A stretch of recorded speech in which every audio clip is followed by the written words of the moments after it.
দুই দিনের টানা বর্ষণ আর ভারত থেকে নেমে আসা পাহাড়ি ঢলে শেরপুরের ঝিনাইগাতির বিভিন্ন নদীর পানি বৃদ্ধি পেয়ে বিপদসীমার উপর দিয়ে প্রবাহিত হচ্ছে। এছাড়া কয়েক স্থানে ভেঙে গেছে নদীর বাঁধ। এতে জেলার শতাধিক গ্রামের নিম্নাঞ্চল প্লাবিত হয়েছে। পানিবন্দী হয়ে পড়েছে শত শত পরিবার।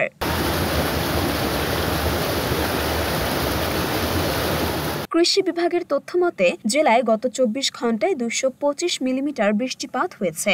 নালিতাবাড়ী উপজেলার ভোগাই নদীর নাকুগাঁও পয়েন্টে ১৭২ সেন্টিমিটার, নালিতাবাড়ী পয়েন্টে ৫৬ সেন্টিমিটার এবং চেল্লাখালী নদী বিপদসীমার ৫২৬ সেন্টিমিটার ওপর দিয়ে প্রবাহিত হচ্ছে বলে জানিয়েছে পানি উন্নয়ন বোর্ড।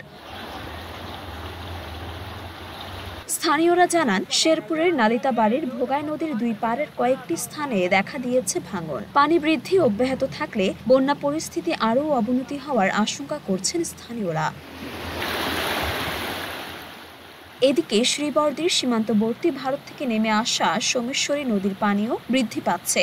সেই সঙ্গে পানিতে ডুবে গেছে শত শত পুকুর, সবজি ও ধানের ক্ষেত। এমন দুর্যোগেও এখন প্রশাসন বা জনপ্রতিনিধিদের কোনো সহায়তা তারা পাননি বলে জানান বন্যা দুর্গত এলাকার পানিবন্দী বাসিন্দারা।